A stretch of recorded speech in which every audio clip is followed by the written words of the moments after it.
Próximo hino nós vamos cantar todos de pé, para aquecer mais ainda o nosso coração, louvando o nosso Deus. Amém? Amém.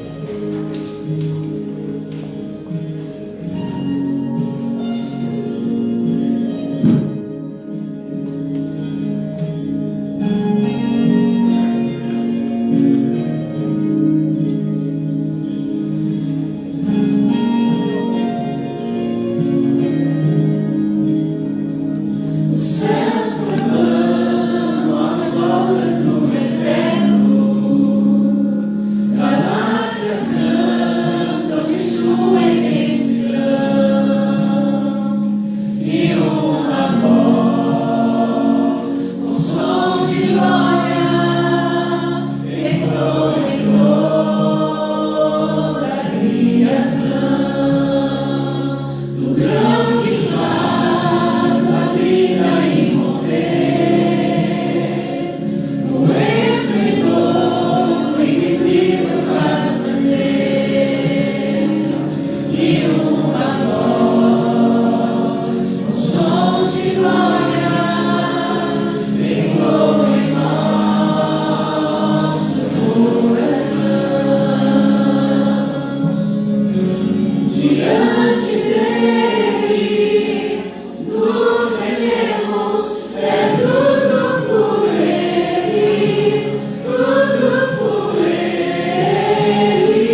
Querido Deus e amado Pai, agradecemos ao Senhor pela vida, pela saúde, pela paz e pelo Teu amor em ter vindo nessa terra morrer por nós para nos salvar.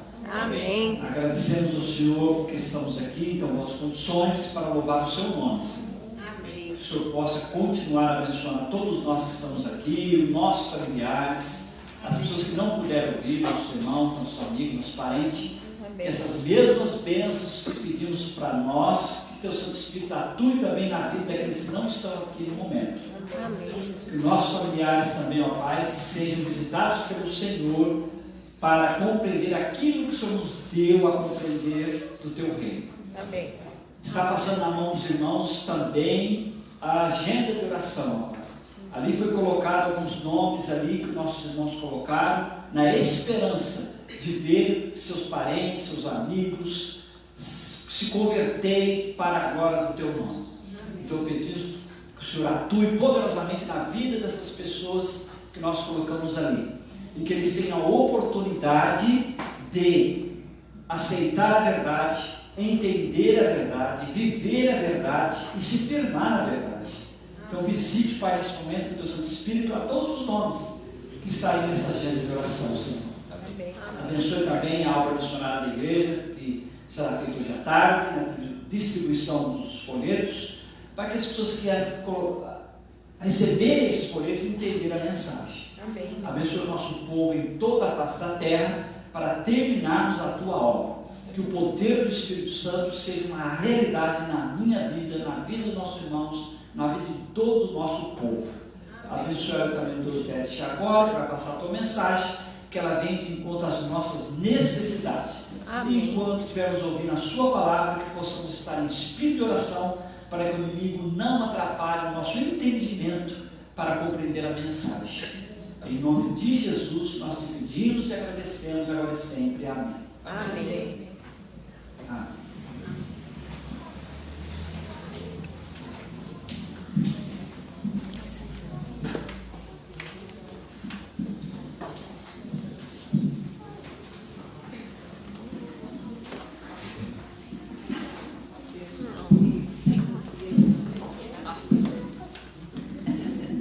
Priscila vai cantar. Priscila vai cantar.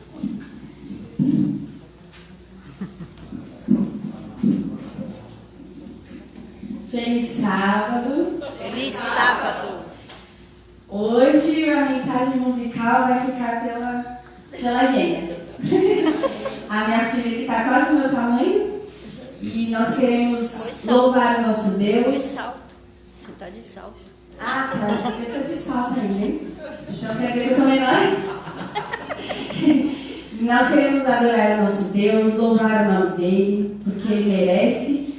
E que nós possamos sentir a presença dele, porque estamos aqui para adorar o nosso Deus. Amém? Amém. Põe a mão desse lado. Isso. Tá funcionando aí, mano? Ligou?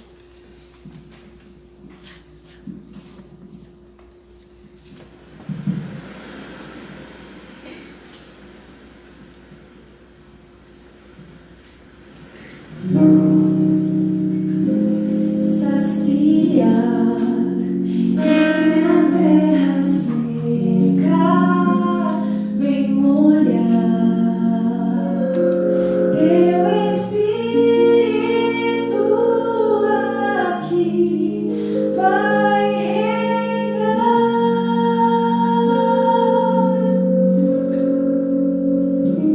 e com toda força.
Glória a Deus.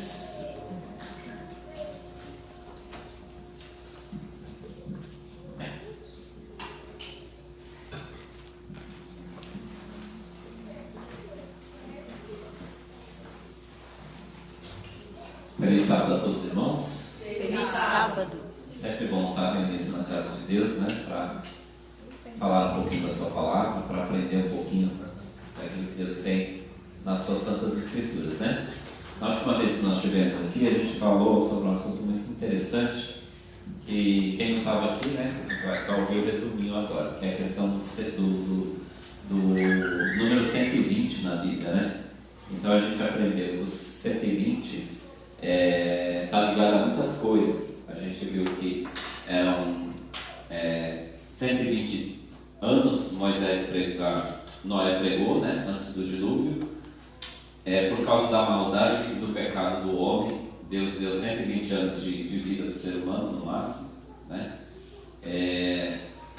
Quando a gente vai lá no livro dos reis, a gente vê que no livro dos juízes, a gente vê que teve 3 períodos de paz no tempo dos juízes, e cada um desses períodos era de 40 anos, somando os 3 períodos de paz dá 120 anos, né? Depois nós vemos que quando os sacerdotes, eles se prepararam para fazer a adoração a Deus no santuário, eram 120 sacerdotes com trombetas, né? Interessante também, né? E a gente, indo mais para frente, a gente vê que quando os discípulos estavam ali no cenáculo para receber o Espírito Santo, estavam 120 pessoas lá reunidas, né? Então é interessante. E quando a gente pega a questão dos jubileus, você pega lá os 6.000 anos que o Espírito Profecia fala, que é o tempo que Deus deu para essa terra, que o 7º milênio, né, que é o milênio de Apocalipse 20, é o jubileu da terra. Quando você pega lá os 6.000 anos e divide, né, pela quantidade de jubileus, dá 120 jubileus. Então é bem interessante. Deus é muito metódico. Se você estudar um pouquinho de biologia, você vai ver que uma célula é extremamente complexa, né? Tudo tem seu lugar milimetricamente calculado, né? Por isso que, por exemplo, qualquer mutação numa célula você vai causar uma doença, um câncer ou alguma coisa, né? Você não vai conseguir mexer numa célula sem causar um problema, porque aquilo ali está, né, um organismo fechado ali, já bem calculado. E dando sequência a essa série de estudos de como Deus fala através das Escrituras, né, eu chamo novamente a atenção dos irmãos aqui para fazer o ano bíblico, mas não fazer aquele ano bíblico porque eu tenho que fazer o ano bíblico como uma obrigação, né, mas fazer o ano bíblico como um prazer, o prazer de conhecer a Deus através da sua palavra, tá? Então você não precisa correr. Eu quero terminar o ano, amém. Eu vou demorar 3 anos para estudar do jeito que eu quero, não tem problema. O importante é você ter intimidade e conhecer a Deus. E a gente conhece a Deus da forma mais direta através do estudo da palavra de Deus. Óbvio, Deus pode te dar um sonho, Deus pode falar com você, um anjo pode te visitar, né? Alguém pode ser usado por Deus e passar a mensagem para você, tudo isso é possível. Mas você já tem um caminho para falar com Deus, que é através do estudo da palavra de Deus. E é importante você sempre anotar tudo aquilo que você acha interessante e começar a relacionar essas informações, para que você forme o quê? Um mapa, né, de vários assuntos dentro da Bíblia e você consiga compreender a forma como Deus fala, tá? E o assunto de hoje, né, vem falando novamente sobre a voz de Deus. E vocês vão ver como, quando a gente começa a se aprofundar nos detalhes, a gente vai achando mais coisas, né? E eu achei um assunto bem interessante aqui, que começa lá no livro de Gênesis, no capítulo 4, verso 24. O que diz ali, irmãos? 7 vezes. Porque 7 vezes Caim será vingado, mas Lameque 70 vezes 7. Quanto dá 70 vezes 7? Quem tem calculador aí? 490? 490, né? Então, o que Lameque estava falando aqui? Se alguém matasse Caim, seria vingado, né? 7 vezes. Assim, porque 7 vezes Caim será vingado, mas Lameque 70 vezes 7, quer dizer, não era uma questão ali de perdão, era uma questão de punição, né? E o que Jesus falou para Pedro lá em Mateus 18, 21 e 22? Vamos ler, gente. Depois a gente vai entender direitinho o assunto. O que está dizendo lá? Seria bom desligar a luz aqui, né? Então Pedro, aproximando-se, diz: Senhor, até quantas vezes pecará meu irmão contra mim, e eu lhe perdoarei? Até 7? Jesus lhe disse: Não te digo que até 7, mas até 70 vezes 7. Obrigado. Então o que ele falou? Jesus repetiu as palavras lá de Lameque, mas num contexto diferente, né? Num contexto de perdão e não de punição, de vingança, né? Então quantas vezes a gente pode perdoar o nosso irmão? 490 vezes? Você vai conseguir. Essa foi boa. 490 vezes por dia. Rafael, tem uma frase. Quem é casado tem que perdoar 1000 vezes. Vixe, a conta tá grande. Meu Deus. Então, óbvio que Deus está falando que o perdão é sem limite, né? Óbvio também que Deus tem um limite para todas as coisas, né? Mas Deus está falando o que isso, gente? Que a gente tem que ter um coração perdoador, um coração disposto a perdoar, né? Mas você perdoa a pessoa, você tem que ficar lá lambendo o pé da pessoa? Não é isso que Deus está falando. Você perdoa, mas se a pessoa é uma pessoa indigesta, não perdoe e ela vive a vida dela, você vive a sua, né? Você não é obrigado a se humilhar, né? Isso que Deus está falando. Você está falando para ser perdoado, não se humilhar, né? E dar sabedoria para a gente lidar com a pessoa, né? E é assim mesmo, irmãos. Sabe, tem pessoas que a gente sabe que são complicadas. Então a gente, para conversar, para se relacionar com essa pessoa, a gente já tem um certo cuidado. Porque sabe que em qualquer momento ela vai fazer alguma coisa e a gente vai perdoar, né? Nem sequer na cabeça, né? Então, Jesus falou assim, 70 vezes 7, dá quanto? 490, né? Então, o que ele está falando? O significado? Que Jesus ensina que o perdão deve ser ilimitado, né? Mas o número não deve ser interpretado literalmente, assim como uma figura de um perdão completo, constante e sem fim, né? O perdão de Deus, para nós, irmãos, é um perdão pleno. Não é esse perdão de boca para fora que a gente fala. Ah, perdoei você, mas o coração está magoado. O coração ainda está com rancor, né? O perdão de Deus é pleno. Quando Deus perdoa, Ele perdoa. Não tem rancor no coração.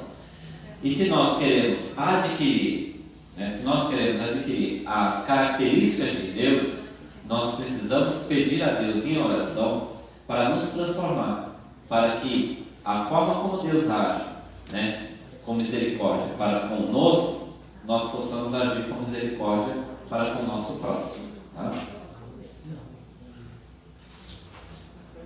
Então,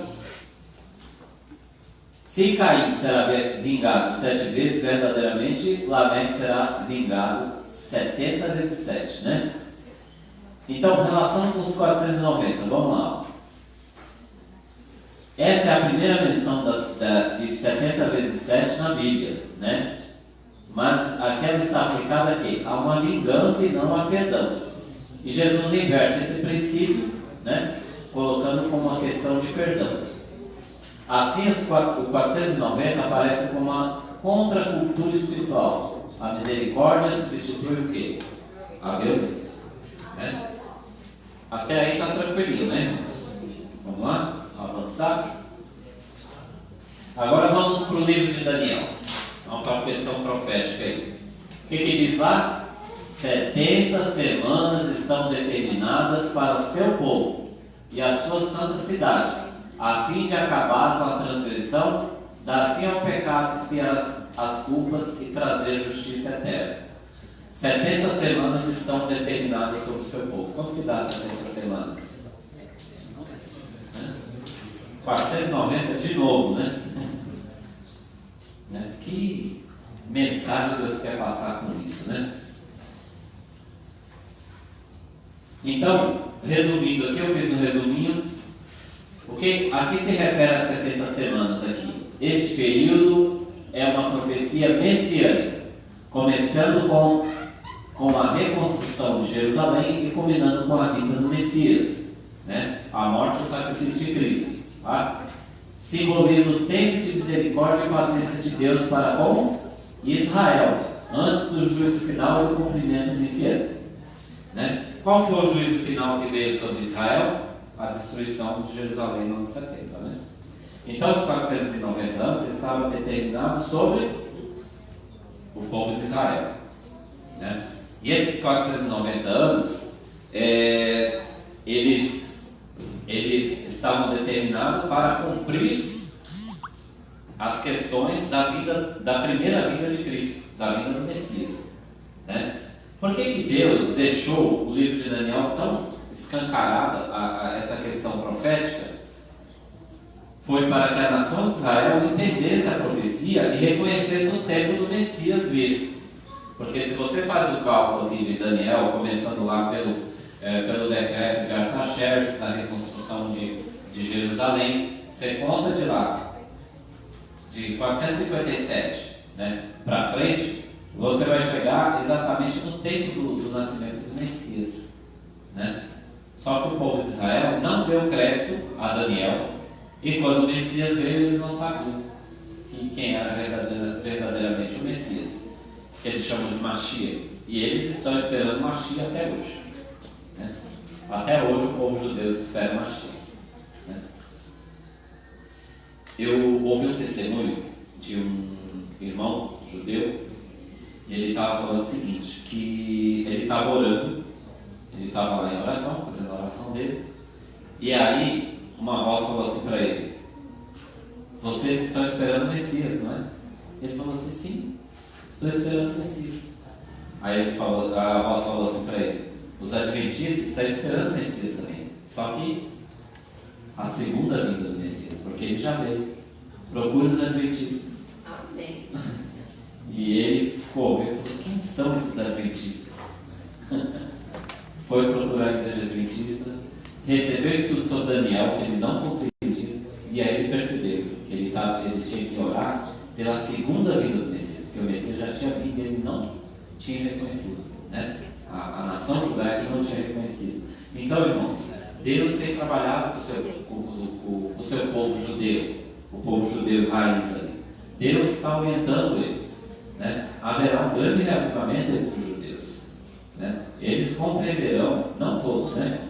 Mas muitos deles compreenderão, né, o papel de Cristo lá 2000 anos atrás, né, e estarão junto com a gente esperando a segunda vinda de Cristo. Né? Contará 7 semanas de anos, 7 vezes 7 anos, de maneira que os dias das 7 semanas de anos serão quanto? 49 anos. Do que ele está falando aqui, irmãos? Vamos ver, nós já falamos bastante sobre isso aqui na igreja. Que período é esse aí que está falando? Levíticos 25, verso 8. 7 vezes 7, né, vai dar 49 anos. Que tempo é esse aí? Quem sabe? Eu sou péssimo professor. Vocês não estão sabendo. Já falei várias vezes sobre isso aqui. É, José? Do que está falando aí? Ó, o Geraldo. Você já falou, Diego? Não, eu estava anotando aqui. Ah, tá. Os irmãos não anotando. A confissão. Que período é que está falando aí? Das 7 semanas, Hã? da expiação, da Não, construção do templo. Contará 7 semanas de anos. não, gente. Leia. Ó, De maneira Contará 7 que semanas. 7 semanas. 7 semanas de anos. 7 vezes 7 dá quanto? Que período que está falando aqui? 49 anos. Mas é o tempo do? Gente, meu Deus. Como é que é? Eu não estou entendendo. Bom, agora nós vamos entender, gente. Pelo amor de Deus. Contará, é que eu não sei o que igrejas. Quem não sabe, É que precisa saber a continuação, né? De marcar no 8 só. mas eu já passei várias vezes aqui para vocês. Hoje é um resumo. Hoje é um resumo. Gente, mas não se preocupe, a gente está aqui para aprender, tá? Então vamos lá. Deus falou para o povo de Israel: vocês vão trabalhar 6 anos e o 7º é o quê? Então, o 7º ano era o descanso da terra. Aí Deus falou assim: vocês vão multiplicar 7 anos vezes 7 anos, vai dar 49 e vocês vão ter o jubileu da terra. E aí esse era um período maior, porque o ano 49 era jubileu, o ano 49 completava 7 anos dos últimos 7, né? Então você não podia plantar. O ano 50 era o jubileu, era o ano que você perdoava as dívidas, libertava os escravos, devolvia as propriedades ao seu dono original, né? Era o ano do perdão, o ano 50. E aí eles só iam plantar no ano 51, né? Então, o que acontecia? Eles não tinham colheita no ano 49, preste atenção nisso para vocês verem a misericórdia de Deus. Eles não tinham plantio no ano 49, então não tinha colheita. Não tinha plantio e nem colheita no ano 50. Eles iam plantar no ano 51 e colher no ano 52. Então eles teriam 3 anos sem produção na terra, quando era o período do jubileu. Então esses 3 anos, o que Deus falou assim? Olha, no ano 48, vocês vão colher suficiente para os 3 anos, e quando vocês colherem no ano 52, vocês ainda vão jogar fora aqueles grãos, aquela comida velha que vocês plantaram no ano 48. Né? Então, a mudança que Deus fez. Agora eu vou fazer uma pergunta para vocês. Quais são um dos motivos pelo qual Deus permitiu que o povo fosse escravo para a Babilônia? Qual foi um dos motivos? Os pecados, a desobediência, a adoração a outros deuses, virou um caos, né? A nação de Israel se desvencilhou de Deus completamente. Então virou um caos. Mas um dos motivos também estava ligado, né?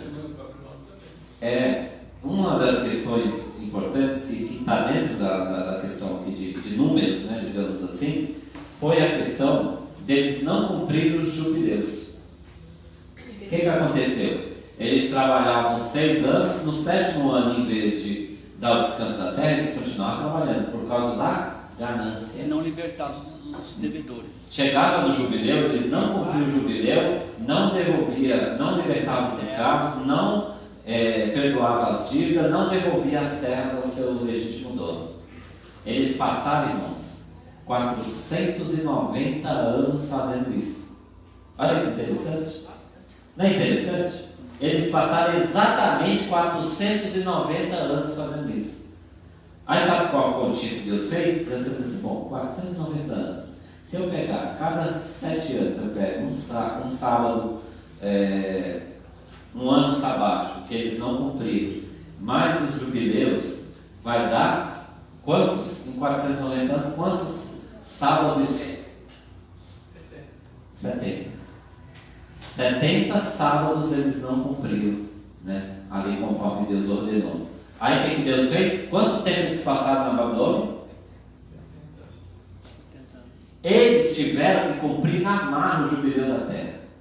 Israel ficou lá, a terra de Israel ficou lá praticamente abandonada por 70 anos, descansando.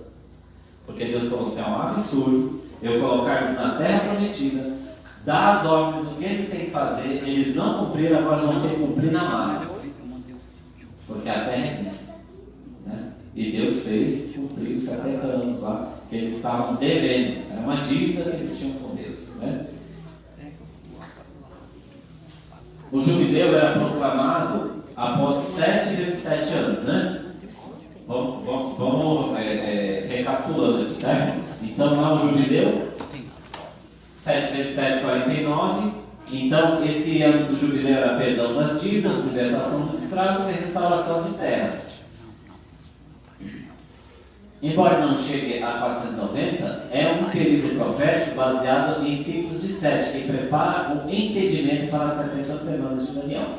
Então, por exemplo, os 49 anos não chega, esses 49 anos, a gente fala que é 10% ali dos 490, né? Por que 49 anos e não 490? Porque o ser humano não vive 490 anos para cumprir, né, esse período todo, mas vive 49. Então o ser humano, pelo menos uma vez na vida, ele ia comemorar um jubileu. Pelo menos uma vez na vida ele ia, porque a expectativa de vida do povo de Israel era em torno de 84 anos. A expectativa de vida era a maior expectativa de vida entre todos os reinos. Tá? Por quê? Por causa das orientações sobre saúde.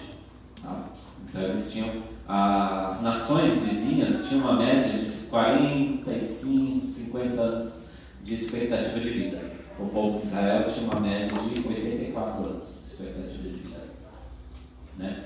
E teve um dos oficiais um dos oficiais de Salomão, né? Viveu, acho que depois dos patriarcas, foi o homem que mais viveu na terra, né? Viveu 137 anos, eu acho, né? Bem depois dos patriarcas, né? Então foi um dos que conseguiu ultrapassar lá essa questão dos 120 anos. Ele viveu, acho que 137 anos. Não me recordo o nome dele aqui, mas foi um dos que viveu mais. Então vamos lá. Na questão dos 490, o simbolismo bíblico, né, ensina o quê? Que Jesus ensina a perdoar sempre, né? Na profecia de Daniel, Deus dá 490 anos para o arrependimento de Israel. Isso aqui significa, né, que Deus estava dando um período de arrependimento para que eles se arrependessem, e Deus com certeza ia perdoá-los. E na questão de Daniel, representa o quê? Um ciclo completo de graça divina. Então a graça divina para com a nação de Israel foi quanto tempo? 490 anos, né? O povo de Israel está sem salvação hoje? Não, mas como nação ela deixou de ser uma nação eleita, né? Mas o povo de Israel, por causa de Abraão, por causa das promessas que Deus fez a Abraão, é que Deus ainda sustenta aquele lugar, porque senão seria totalmente destruído, né? Mas por causa de Abraão, por causa da promessa que Deus fez aos seus servos, aquele lugar ainda está de pé, né? Existe povo de Deus lá? Sim. né? Existem muitas pessoas judaicas, né, judias, que são pessoas de Deus. A terra desfrutou os seus descansos sabáticos, descansou durante todo o tempo de sua desolação, até que os 70 anos se completaram em cumprimento da palavra do Senhor anunciada por Jeremias. Crônicas 36, 21. Está vendo? Como Deus como Deus é sério, as coisas de Deus são sérias, né? O povo desobedeceu durante 490 anos os mandamentos sabáticos da terra, né?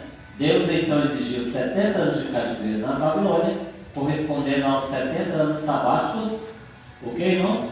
Roubados, né? Esta é uma base histórica para o cálculo profético das 70 semanas de Daniel. Tá?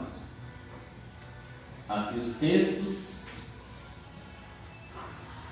Então, o que representa esses 490? Profundidade do perdão, a precisão profética na história de Israel. Vocês viram, né? Como eles deviam 70 anos, Deus cobrou 70 anos deles, tirando eles da terra.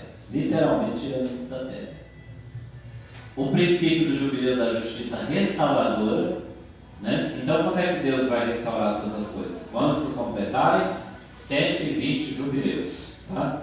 Esses 120 jubileus se completam agora na nossa geração. A consequência da desobediência prolongada, né? Então, as pessoas vão pecando, vão desobedecendo, mas Deus um dia, né? É igual quando você vai pegar lá o cartão e fala assim: nossa, meu cartão é ilimitado, né? Vamos gastar. Vai gastando, gastando, gastando, gastando, gastando. Um dia do mês, o que vai chegar para você? A contona, né? A contona. Então, a conta um dia chega. E aí, nós estamos falando do povo do passado, né? Mas vamos, a gente tem que colocar as questões bíblicas, nós temos que colocar no nosso tempo. E o que nós temos que fazer, né? E quando a gente trabalhava lá na Sé, a gente colocava esses textos aqui direto, né? Colocava lá o som e a primeira coisa que falava era o quê? Tocai a trombeta em Sião e clamai em alta voz no meu santo monte.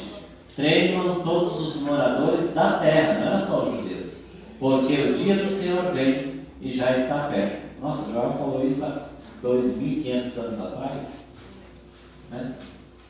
Ele falava naquela época que o tempo de Deus já estava próximo. Imagina, 2.500 anos atrás, né? E continua, o que Joel continua dizendo? Ainda assim agora, mesmo diz o Senhor, convertei-vos a mim de todo o vosso coração, e isso com Jejum. e com Choro. e com Pranto. Irmão, se alguém fizer isso hoje, a pessoa fala: ei, coitado, tá louco, vai fazer igual o Eli lá quando viu Ana clamando por Deus, porque ela queria, desejava ter um filho, porque ela era rejeitada, né, pela segunda esposa lá do seu marido, né, afrontada, né, pela segunda esposa do seu marido.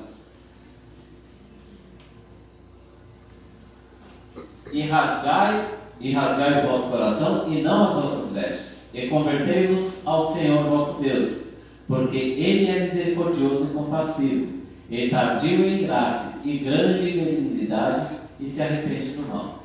Joel 2, 12 e 13. Então, irmãos, isso aqui é um convite de Deus para a sua igreja para fazer o que, irmãos? A entrar em oração, jejum, né? E pranto. Não é para fazer aquele pranto dos pranteadores que eram contratados para chorar em velório. Não é isso. Não é isso que Deus está falando. Isso aqui acontece naturalmente. Quando você se coloca na presença de Deus e você se reconhece como um profundo pecador, sem condições alguma de misericórdia, sem condição alguma de perdão, né? Por causa da sua situação pecaminosa, né? O Espírito Santo te quebranta. E quando há esse quebrantamento de coração, o choro é natural, o pranto é natural, porque você reconhece a sua situação pecaminosa perante Deus. É essa a situação, não é nada forçado.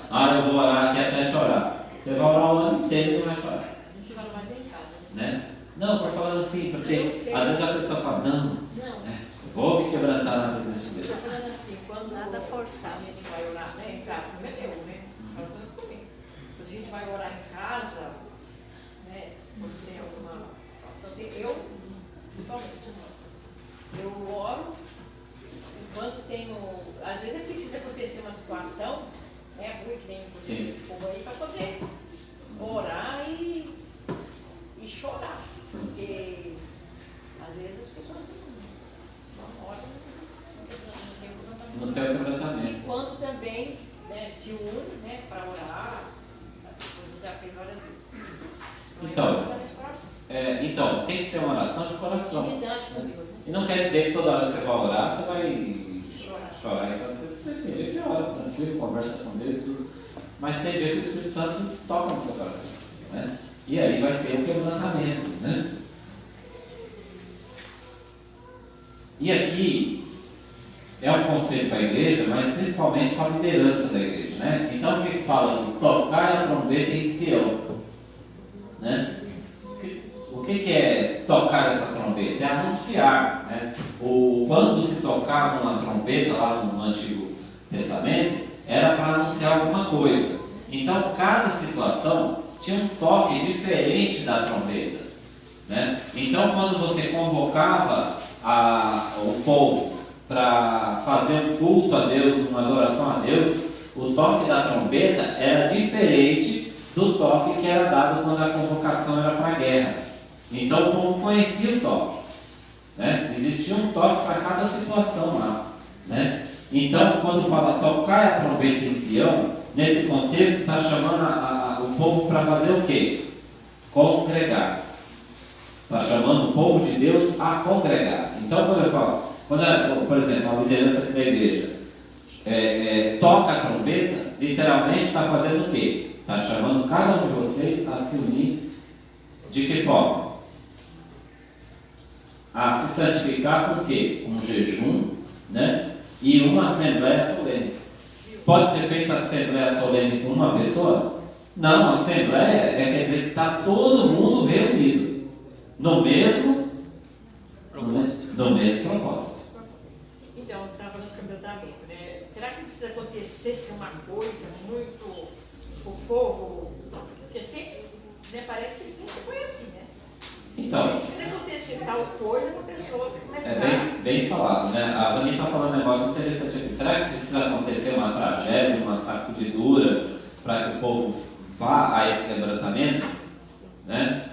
Porque parece que é só assim, né? Então, mas quando isso acontece, é o último recurso de Deus. Isso não quer dizer que Deus sempre age assim. Então, se Deus está orientando a nossa igreja a fazer isso agora, por que deixar para um período de guerra? Por que deixar para um período de opressão? Não, vamos fazer agora, né? É esse o chamado de Deus, né?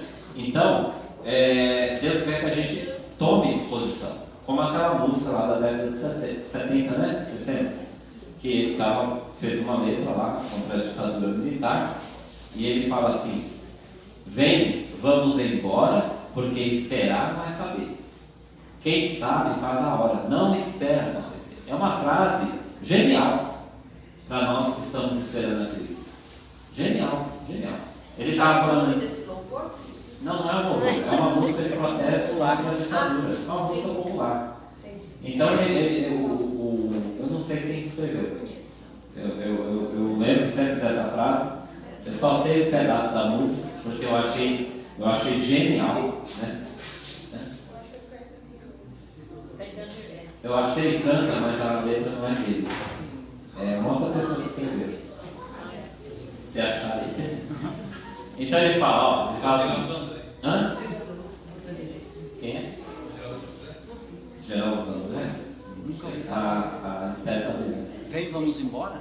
Ele fala assim: vem. Quem escreveu? A frase é assim: vem, vamos embora, porque esperar não é saber. Quem sabe faz a hora. Não espera acontecer. Então a gente não precisa esperar uma tragédia acontecer para a gente falar: puxa, preciso buscar a Deus. Vamos buscar agora. Isso é sabedoria, entendeu? Por isso que eu acho genial essa frase, né? O Geraldo aceitou. Ó, Geraldo, me organizaram aqui. Pode ver, por que você não falou? A Revi fica quietinha, né? Quem é que fez? Hã? Você não vai esquecer mais, que é Geraldo. Foi Geraldo? Geraldo André. Geraldo, o outro nome qual é? Vandré, é Vandré, né? Eu sei que era José. Qual José que precisa entrar na história? Essa não como não. Então, irmãos, o que manda aqui em Joel? Congregai o povo, santificai a congregação, ajuntai os anciões, congregai até as Criança. e até os que Amo. saia o noivo da sua recâmara, quer dizer, você está lá na lua de mel, agora é hora de congregação. Para um pouquinho a sua lua de mel, vamos congregar. É isso que está falando. E a noiva do seu aposento. Chore os sacerdotes ministros do Senhor, hoje seriam os anciões, né?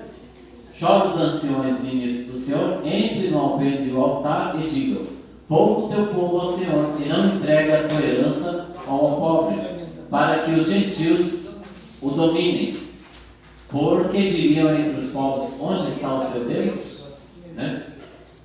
Então Deus tem chamado o seu povo a congregar, né? E eu estava pensando esses dias, eu falando assim: meu Deus, o que eu vou levar para os irmãos lá de mensagem? Eu preciso continuar as questões proféticas, para que a gente tenha um entendimento bem claro. Quando as coisas forem acontecendo, a gente já está um passo à frente, né? A gente não ser pego de surpresa. Eu creio que a gente tem trabalhado aqui no Cachoeira para a gente sempre estar um passo à frente, né? E Deus tem nos ajudado, né? A questão do Espírito Santo a gente está um passo à frente. Algumas questões proféticas a gente está um passo à frente. A gente está vendo a igreja agora falando, né? Essa questão dos 6.000 anos a gente começou a falar alguns anos atrás. Agora que a gente está vendo vários teólogos falando, né? E não só adventistas, de várias igrejas, né? Estão falando sobre essa questão, né? Então, Deus nos privilegiou, nos colocando sempre um passo à frente, né? Não porque somos melhores, irmãos, porque a gente é cheio de pecado, a gente não tem qualidade maior do que qualquer nenhuma igreja aí, né? Mas eu tenho certeza de uma coisa: Deus nos ama. Amém. Profundamente, Ele nos ama. Por isso que Ele sempre está nos orientando. E aconteceu um fato muito interessante essa semana, que eu quero contar para vocês, por isso que eu coloquei esses textos aqui, tá? Juntando aqui com a questão do profético, que a gente tem que estar preparados, entender a questão dos tempos, entender a forma como Deus fala nas suas santas escrituras, né? E essa semana Deus me deu um sonho que tem tudo a ver com Joel, né? Eu mandei esse sonho para o Zé, para o Geraldo, né? Eu contei, como eu tive o sonho, né, Zé? De madrugada eu acordei e já mandei a mensagem para os dois. E no sonho eu estava numa casa, né? E eu saí na porta, assim, estava na porta da casa, abri a porta e eu olhei para o céu, estava o céu nublado, acinzentado, e apareceu 4 linhas de frases, mas estava tudo em hebraico. Mas você sabia que era hebraico? Eu não sei, era hebraico. Era hebraico? Era hebraico. E eu na hora eu falei assim: mas Senhor, eu não sei ler hebraico, eu não sei o que está escrito aqui. Aí eu chamei minha filha Giovana, eu falei: Giovana, tem um negócio escrito nas nuvens, vem aqui ver.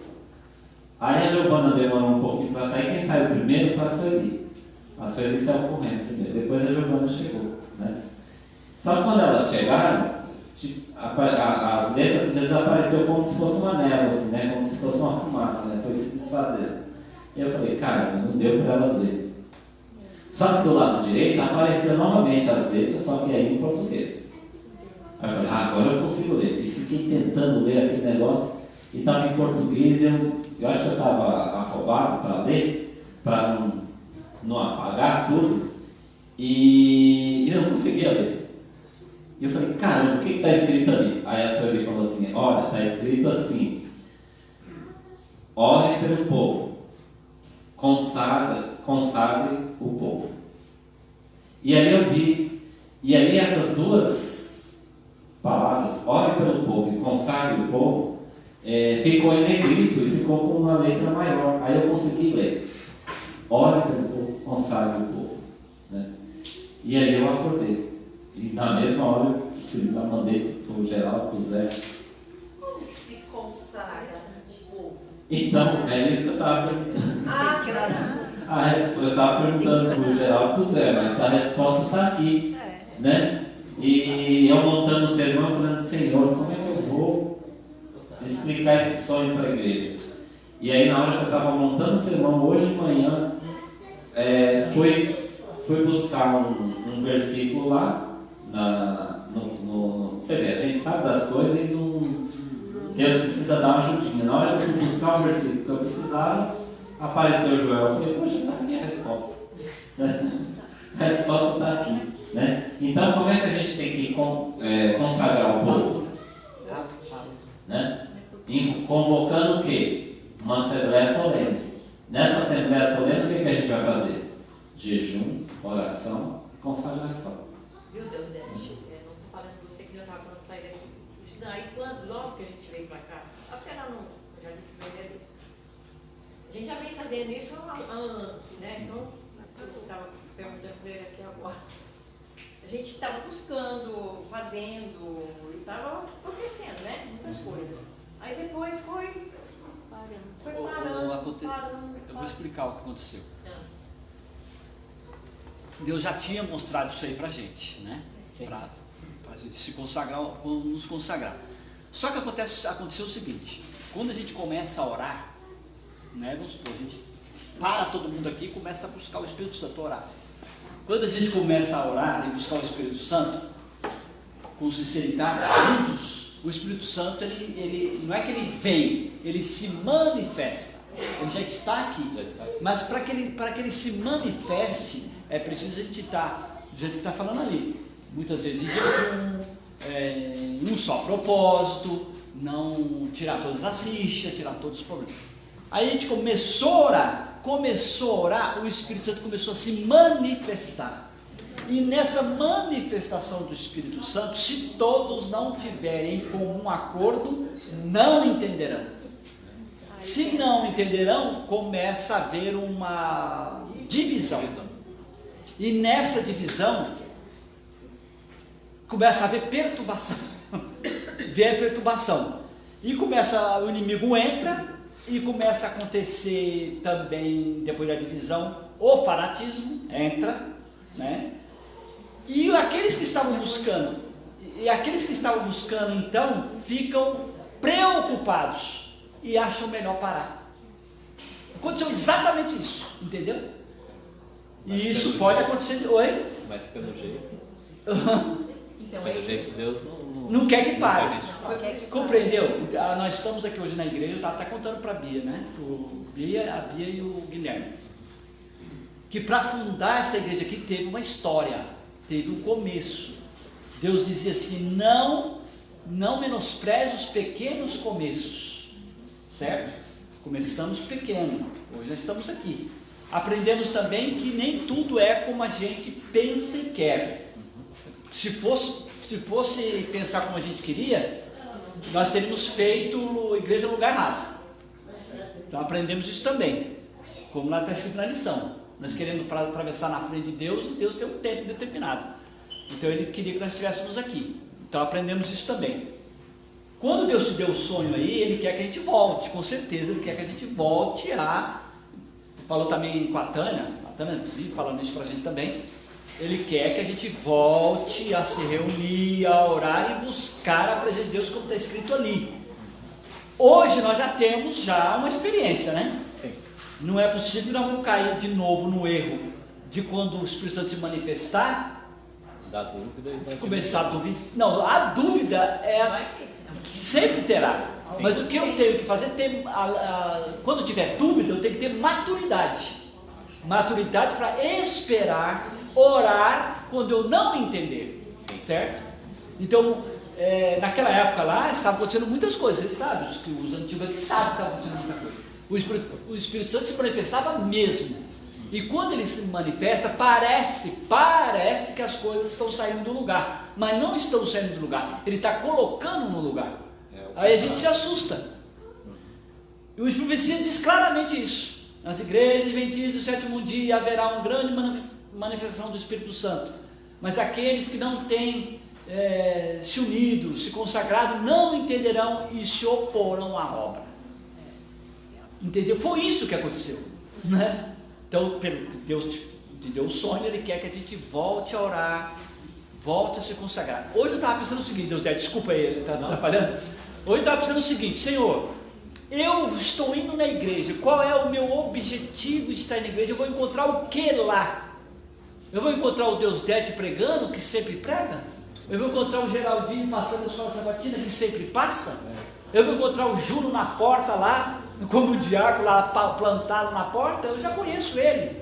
Eu vou ver a Esther lá no som, vai colocar os mesmos hinos? Para que eu vou fazer na igreja? Vai ter um cantor lá? Eu estava pensando nisso hoje. Porque o que me motiva a estar na igreja, Senhor? E o Senhor falou: você vai me buscar, José, né? É eu que estou lá. Aí eu falei: Senhor, mas isso tem que ficar mais notório, entendeu? Isso tem que ter mais notório para mim. Isso, Deus, nós saímos de casa e viemos aqui hoje para buscar a Deus, mas a gente não sente a presença de Deus, não entende a mensagem que Deus está passando para a gente, então vira meramente uma reunião formal, rotineira, social. Reunião social. É uma reunião social. A gente vem na igreja aqui para encontrar os irmãos, para ouvir um louvor. Isso eu estava falando com Deus hoje de manhã. Poxa, Senhor, eu estou indo na igreja, qual o motivo de eu estar indo na igreja hoje? Eu quero encontrar com o Senhor, mas eu não encontro, eu vou embora. Acho que a resposta está ali. Isso, tem que haver alguma coisa. Os irmãos não estão vindo na igreja, a igreja não enche, porque eles não encontram aquilo que estão buscando. A gente tem que fazer, Deus precisa manifestar aqui, para que a pessoa que vem lá de fora fala: eu fui na igreja e me encontrei com Deus lá. Entendeu? É isso que Deus quer para a igreja. A igreja é para se encontrar com Deus, para escutar a palavra de Deus, não é? Todos os movimentos, os trabalhos que acontecem na igreja, esse aqui que vai acontecer aqui, né? A Cristã de Férias, é exatamente isso. Estou indo lá para encontrar com Deus. Não é meramente um formalismo, embora eu vou encontrar aqui você pregando, mas eu tenho que acreditar que Deus vai te usar para falar comigo.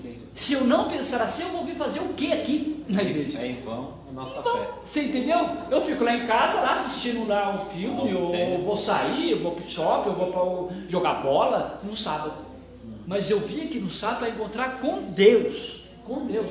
E eu perguntei para Deus: Senhor, o que está me motivando aí para a igreja? Eu vou ter um encontro com Deus, né? Eu vou ver o Geraldo de novo? Eu vou ver os irmãos aqui de novo? Não. Nós vamos encontrar com os irmãos, mas eu estou indo lá para encontrar com quem?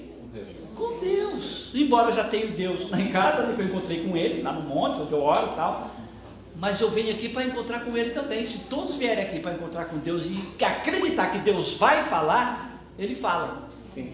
E naquela época nós estávamos dando liberdade para o Espírito Santo falar. Sim. E o Espírito Santo falava, o Espírito Santo nos instruía, através de vários irmãos aqui. A liberdade que dá para o Espírito Santo. A gente muitas vezes pergunta: por que as outras igrejas estão cheias? Né? Muitas vezes a gente pergunta. Infelizmente, né, há uma contrafação lá, não é? Mas muitas vezes essas igrejas o Espírito Santo fala, viu? Sim. E as pessoas não estão indo lá à toa. Elas buscam revelação, buscam sonhos, visões. Eu não posso criticar e achar que Deus não está falando lá. Entendeu? Não posso cair nesse erro. No tempo certo, Deus reunirá seu povo. Isso, estão entendendo, irmão? Não que Deus... Então a pessoa fala: eu vou fazer o que na igreja? Hoje é sábado, eu vou levantar cedo, vou lá na igreja fazer o quê? Ver o Deus Dete pregar sobre os 120 anos de novo?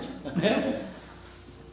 Não é? Mas se Deus está insistindo nisso, é porque quer nos ensinar alguma coisa. Sim. Então, que Deus quer consagrar a igreja, Ele quer. Agora tem o seguinte: nos preparemos, porque quando começamos a buscar o Espírito Santo, Ele vai se revelar.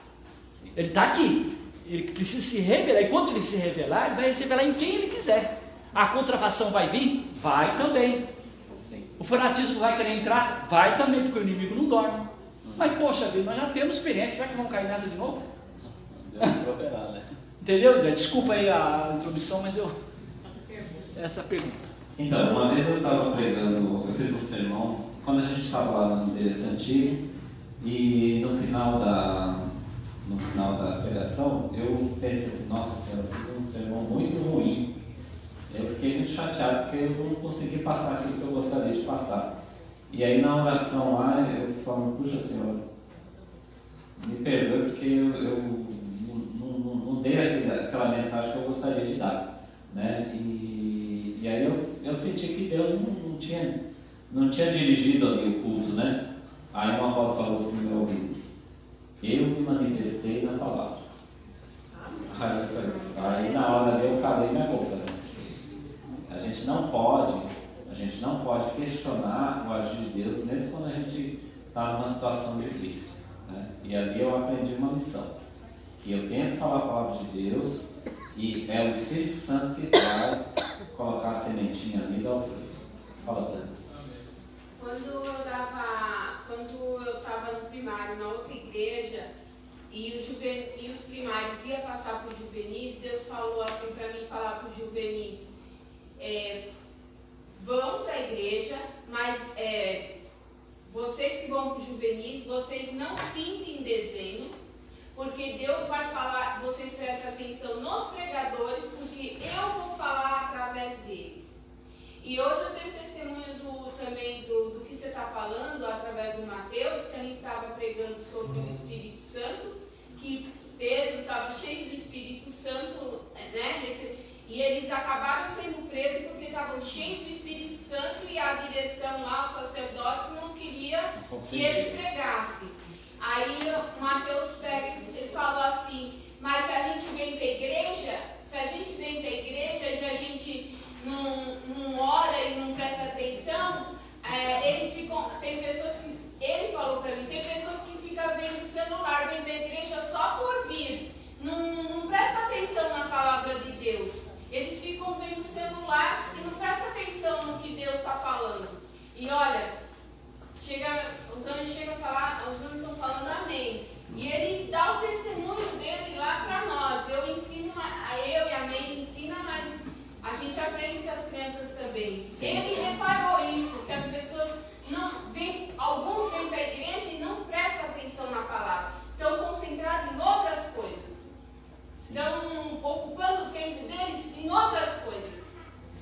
Então, não está dentro da igreja para ouvir a voz de Deus. Muitas vezes eu sinto sozinha, para quê que Deus me ensinou isso? Para que ninguém tire a minha atenção, para mim prestar atenção no que Deus quer falar para mim hoje. Não, mas a gente às vezes dispersa. Então, a importância da gente estar na casa de Deus, né? Isso é tanto que o Zé falou e a Tânia, né? E o Mateuzinho aqui, é que a gente vem aqui buscar a Deus, estar na presença de Deus. Eu sou de uma geração que, eu lembro quando eu era criança, eu frequentava a igreja lá no Guarujá, e os líderes da igreja, o pastor, falavam assim, olha, tá vendo esse lugar aqui? É um lugar santo, é um lugar, o trono de Deus dentro da nossa igreja. Então isso aqui tem que ter muito respeito. Então a gente era criança, a gente não brincava aqui, não subia aqui, não atravessava aqui, né? Porque a gente tinha já inculcado na nossa mente que era um lugar santo que a gente tinha que respeitar, né? E é muito bom a gente criar os nossos filhos mostrando o zelo pela casa de Deus, porque aqui não passa de paredes, né? Um salão, mas aqui é a casa de Deus, e aqui Deus habita. E como o Zé falou, nós viemos aqui para buscar a presença de Deus. Posso falar uma coisinha também, rapidinho? Quando eu não entendia direito por que as pessoas, na hora de passar o culto, as pessoas ficam sentadas lá. Depois, quando as pessoas entram, né, para começar o culto, todo mundo tinha que levantar. Eu ficava encucada com isso. Para que levantar? Eles não são Deus, não são, né? São um ser humano como nós. O Senhor falou comigo na minha mente, é porque eu estou presente. Amém. Sim, Deus está presente. Aí eu entendi. Para que vai levantar? E aí, para a gente encerrar aqui, o que Deus fala em Crônicas 7:14 é um verso que todo mundo conhece. Mas a gente precisa crer na palavra de Deus na sua totalidade. Diz o quê? E se o meu povo, que se chama pelo meu nome, se humilhar e orar e buscar a minha face, nós estamos vindo na igreja buscar quem? A face de Deus. e se converter dos seus maus caminhos, né? Todos nós temos pecados e precisamos se converter deles. Então eu ouvirei dos céus e perdoarei os seus pecados e sararei a sua terra. Amém? Aí, só apontando ali, se o meu povo, que se chama pelo meu nome, se humilhar e orar e me buscar a minha face, isso aí acontece primeiro. Sim. E se converter dos seus maus caminhos. A gente troca as coisas. A gente quer se converter. Eu vou na presença de Deus porque meu pecado é muito grande. Erro fatal. Sabe o que o irmão mais fala? Que você pecou, um segundo depois que você cometeu o pecado, você dobra o seu joelho e pede perdão. Isso. A gente troca. Assim, porque se você falar, eu estou com vergonha de Deus, eu vou pedir perdão porque eu errei de novo, sabe o que acontece? O diabo monta nas suas costas. Porque você está desprotegido. Então, qual é o conselho de Deus? Pecou? Não tem problema, dobra o joelho. Essa parte aí, o pastor Bulon disse que a parte que ele tem mais dificuldade, a parte do Bulon falou que aquilo que ele tem mais dificuldade é fazer o pecador entender que Deus ama ele.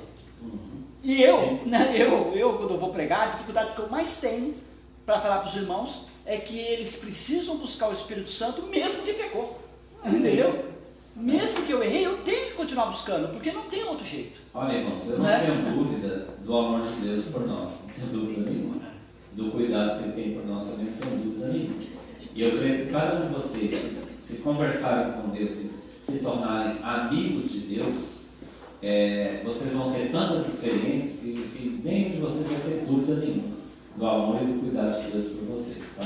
Não importa a situação que a gente esteja. Então, qual é o conselho que eu dou para a igreja? Se Deus pediu para que nós oremos pelo povo, e Deus pediu para que a gente congregue, consagre o povo, para que a gente consagrar o povo, é importante que a gente vença todas as diferenças que nós temos aqui dentro da igreja. Então, se eu tenho um pensamento negativo no irmão, se o irmãozinho está lá no caminho tortinho dele, né? A gente precisa ter paciência, orar e crescer e vencer juntos. Tá? As dificuldades vêm para todos. Uns são mais, outros menos, mas todos têm dificuldades. E o que Deus quer é que a gente, como uma família unida, um ajude aos outros, até que a gente chegue à plenitude do poder do Espírito Santo que Deus quer derramar para cada um de nós. Tá?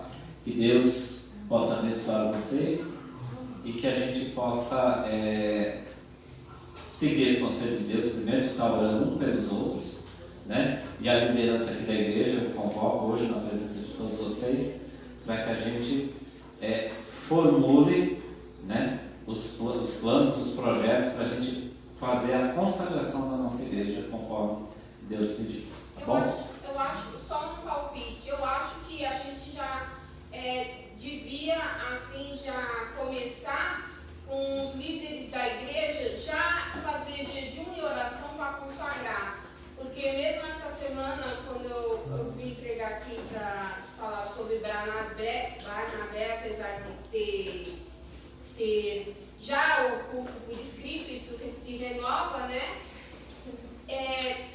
Paulo, Barnabé e outros, eles se ajuntavam em 5 e 6, só jejuava, orava, só para consagrar a Deus. Não estava jejuando para beneficiar a igreja, para alguma coisa que tinha que acontecer, alguma coisa que ele está. Só para se consagrar a Deus. Eu acho que se a direção começar assim, depois a gente já vai trazendo o resto com a gente. Sim, para dar o exemplo, né? Não, para a gente se preparar, ter sabedoria e ver o que Deus quer de nós e a gente passar para a igreja e ajudar todos a seguir a isso. Porque a gente veio aqui na igreja para quê? Realmente para quê? Para sentir a presença de Deus. Sim. E cadê? Mudança de assunto, mas o mesmo assunto. Ou você vai distribuir o folheto hoje? Assim, gente, ó. Não, porque senão você vai terminar o culto. Aqueles que quiserem, a gente vai estar aqui na igreja 4 horas, tá? A gente tem material, bastante material para distribuir. Ficou um pedacinho lá do bairro da Roberta para fazer, nós fizemos lá sábado passado. Você foi, nem falou nada. Porque como eu não tinha, eu avisei em cima da hora, né? Foi eu, minha filha e o amigo. Aí foi nós três, a gente fez lá. É porque eu falei, é o assunto, mas mudando de assunto, mas é o mesmo assunto. Por quê? A gente vai vir aqui na igreja, eu vou vir com você aqui, né? Nós vamos orar, se consagrar. A consagração é sempre para ação. Nunca podemos esquecer disso. Né? Consagração para ação. Para ação, é por isso que está no mesmo que eu falei. A ação está dentro da palavra consagração. Isso. É só posso corrigir uma coisa que eu falei. Deus, eu falei, cadê Deus? Ele está aqui, mas Ele quer que a gente se consagre mais para sentir mais a presença dele. Sim, para Ele poder se manifestar da forma que quer. Sim, Ele está aqui. Só mais um detalhe, desculpa, filho. Irmãos, é o seguinte, a Vânia está falando um negócio lá para mim. Ela vai ter ataque Não, cardíaco. irmão, você está achando importante que eu estou falando? É certo. Eu, pelo menos, sim. A última vez que eu vou falar. A última vez é aqui agora, eu não vou falar mais. É o seguinte, a Vânia está perguntando, mas nós vamos sair com a fanfarra? Seria bom sair com a fanfarra, mas eu estou meio... Eu não desanimo facilmente, né? Não desanimo facilmente, mas eu estou encontrando dificuldade para a pessoa que toca. Eu estou encontrando essa dificuldade, entendeu? Então, Mas vamos fazer. a fanfarra está aqui, o folheto está aí, mas se eu vou Vamos sair fazer. só eu... Mas precisamos Entendeu? de pessoas para entregar o folheto. E tocar Se também. for tocar, aí vai ficar dois. Tem que avisar antes. Não de última hora. Isso, você entendeu, Deus? A gente Vamos pode fazer organizar. o nosso dever de casa? Sim. Aí Deus vai Isso. Deus vai mandar os músicos. Porque realmente está escrito: perturbe os moradores da terra. Sim. E a nossa fanfarra realmente perturba. Foi o barulho, eu sei que perturba. Mas. Minha mãe me mandou te entregar. Primeiro sábado e Sim. primeiro sábado. Mas já o primeiro sábado agora já não vai dar. Porque Mas tem que ser flexível. Eu acho que tem Almoço da asa. almoço da asa. Bom, depois a gente conversa. Hoje não dá para sair com a fanfarra. Eu não dá. Então, quem porque puder ir. precisa programar. Eu vou vir aqui para ajudar e só vamos entregar. Mas depois, no futuro, a gente pode programar com a fanfarra. Porque a fanfarra está aí, os instrumentos estão aí, falta é povo para tocar esses instrumentos. Mas eu vou sem fanfarra. Falta pouco para entregar. Entregar também. Entregar também. Tocando e ninguém tem nada.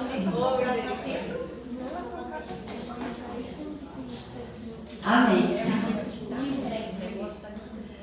Que o Senhor possa nos ajudar a nos consagrarmos realmente. Acho que esse assunto toca em todo mundo, né? Não só os líderes espirituais da igreja, mas em todos nós. Nós sabemos que precisamos realmente. Que o Espírito Santo possa tocar o nosso coração nesse último louvor. Que o nosso Deus seja louvado. Amém?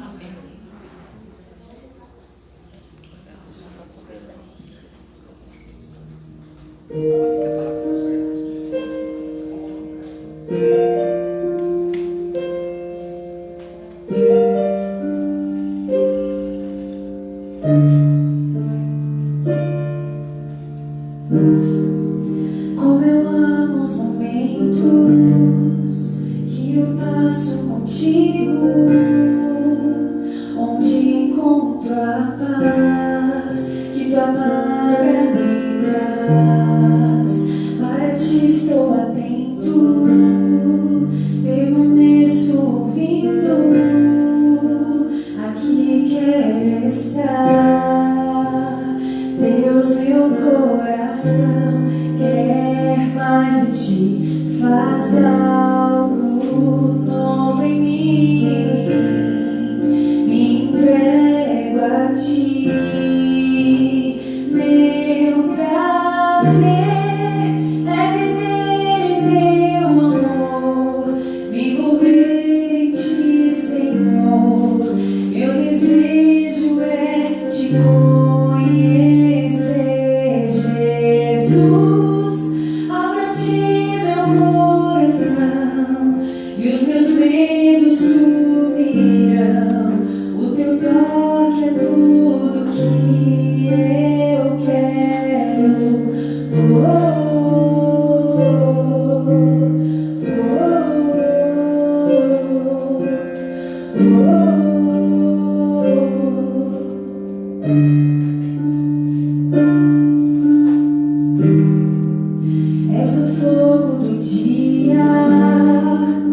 da noite a brisa, o sopro em meu ser, o que me faz viver. Não há dúvida alguma no amor que revelas, a mais doce afeição. Deus, meu coração quer mais de ti, faz algo novo em mim, me entrego a ti. Meu prazer é viver em teu amor, me envolver em ti, Senhor. Meu desejo é te conhecer, Jesus. Abra ti meu coração e os meus medos fugirão. O teu toque é tudo que eu mais quero. Oh, oh, oh, oh, eu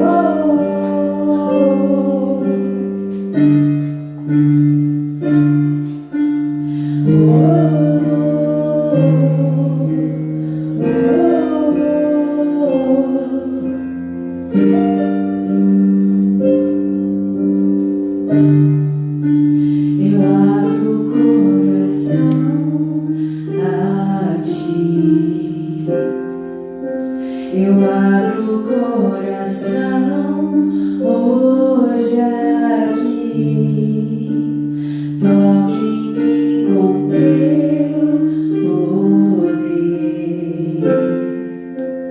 Faz em mim, Senhor, teu querer.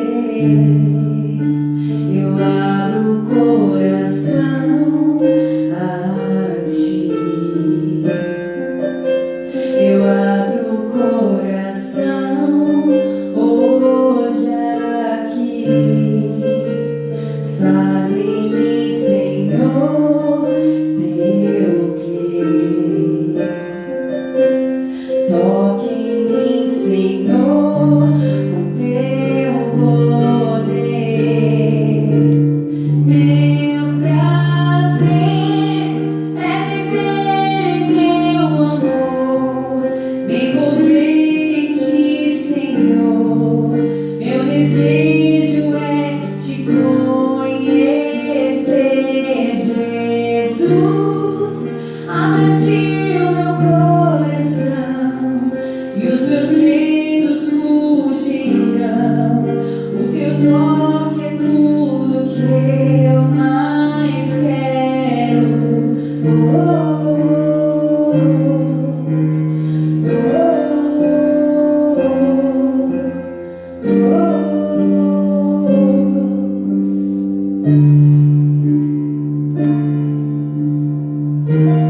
que o Espírito Santo possa mover o nosso coração para fazer a vontade dele. Amém?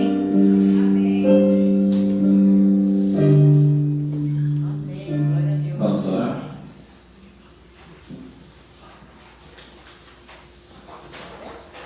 Todos de pé, vamos orar. Querido Pai que estás nos céus, nós agradecemos a Ti, ó Pai, pelo Teu amor, pelo Teu carinho, pelo Teu Santo Espírito, ó Pai, que tem trabalhado em cada um de nós.